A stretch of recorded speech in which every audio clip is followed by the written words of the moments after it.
All right, my friends, so let's look at the finale of our 6 scenarios. Social Security, 62, 66, and 70, with Roths at 62, 66, and 70. So let's look at it now. We're going to see this last of finales of Karen and Ken taking Social Security. This time they're taking Social Security at 70 for Karen.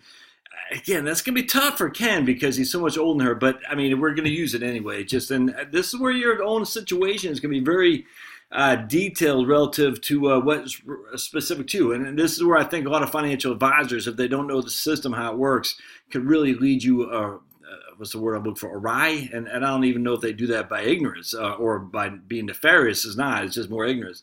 So remember, in this case, the thing with Karen is she is the breadwinner. So Ken is going to get half of his spousal benefit will be half of her PIA.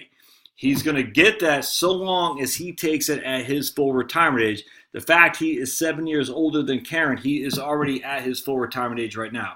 So whenever he takes his spousal benefit, it will be 50% of her benefit. So his spousal benefit will be 100% of his spousal benefit, regardless, because he's beyond his age of full retirement age.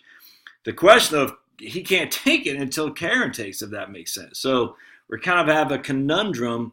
Is Karen, in this case, is going to wait till 70, which means Ken's not going to get any benefit at all until 77, which means he's only going to get 3 years. I think we have him dying at 80, right? I can't remember. But the issue here isn't, we're not going to reinvent the wheel. We're just going to say, in this scenario, what is the best structure?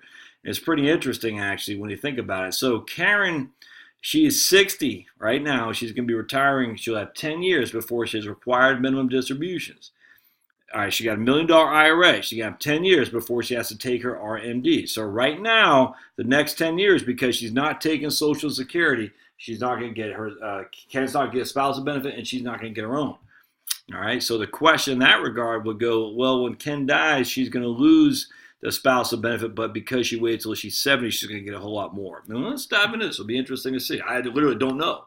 So as you can see here, again, we're taking Social Security at 70.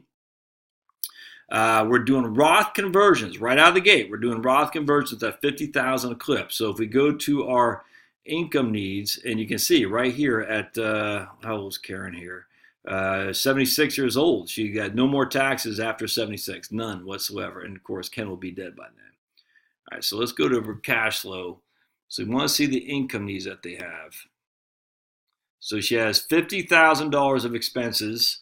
To cover that $50,000, she's going to take, she's going to take $50,000 from her IRA, and she's also going to do some conversions as well. So let's see what we got here. We're going to go to taxes. So yeah, it's going to cost her $16,000 in taxes. Let's go to accounts. Yep, there you go. Addition, withdrawals from accounts. So here, yeah, there she is. She's taken $116,000 total. Get this over there a little bit. There we go. $116,000 from her IRA, of which $50,000 is going into her Roth. All right, so let's move me out of the way here. So $50,000 is going to the Roth as conversion. Now this say her expenses, her net flows, how much she's spending is $66,000. Well, $50,000 what she needs to live on, the $50,000 expenses plus the tax payment of $16,000. But actually, it's going to be tax payments going to be more than that, and not tax payment, but actually, the net flows is more than that because she's converting $50,000 to her Roth. They're only including that as a net flow of cash going out the window. In this case, it's just robbing Paul to pay Peter is what we're doing when we're doing a Roth conversion. So the tax payment isn't $16,000 on a $50,000 distribution. It's $16,000 on a $100,000 distribution. I hope that makes sense because she is doing the Roth conversions. I'll just again show you.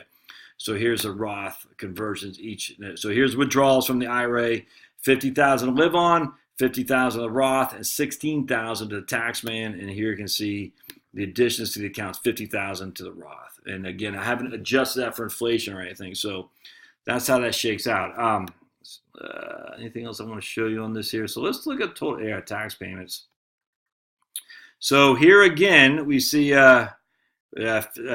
taxes 16,000, 16,000, 21,000, 21,000, 21,000. Then it goes down substantially, and the reason for that is because Social Security's kicking in, which means she doesn't have to take as much in RMDs or any kind of distributions from her IRA other than her Roth conversion. So let's take a look at 2029. Let's take a look at that tax, 2029. And see what we come up with here. All right, so here's 2029. Social Security benefits 61,000, of which 51,000 is taxable. Her IRA distributions 50,000 going to the Roth and 17,000 she's spending. All right, so she has a total tax of $12,217. 12,000 on 119,000, and actually 100 and almost 30,000 of total income. Again, that's less than 10%, man. That's not too. If you pay 12, if you got 130,000 bucks and you owe 12,000, Uncle Sam, I'd say you're in a pretty good place. There's really no schedules, so we don't have to worry about that. Let's go to 1 year ahead. I want to, so is this one, how many standard deductions do they have here? Looks like still have 2 standard deductions and personal exemptions. Okay, so let's go to 2034, where I think old Ken has gone to better, bigger and better things. So here, Karen has $50,000 of Social Security, of which she's still paying tax on 85% of that. And the reason is because she's still taking massive amount of her IRA to convert to Roths, if that makes sense. And that means she has bigger tax burden, which she has more distributions coming out.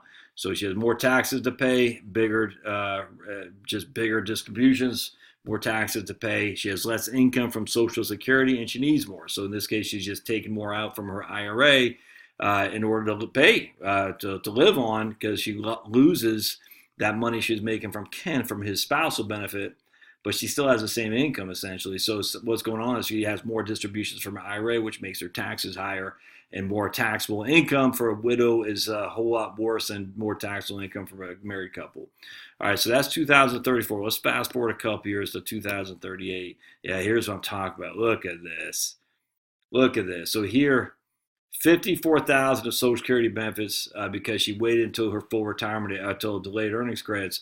Only 1,057 of taxable that is taxable, and of course her standard deduction is well above 1,057, so she's no taxable income whatsoever.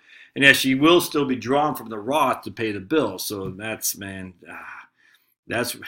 that's where you want to be. I tell you, if I could get you right there, it's a wonderful place to be. It's a wonderful place to be. I love it.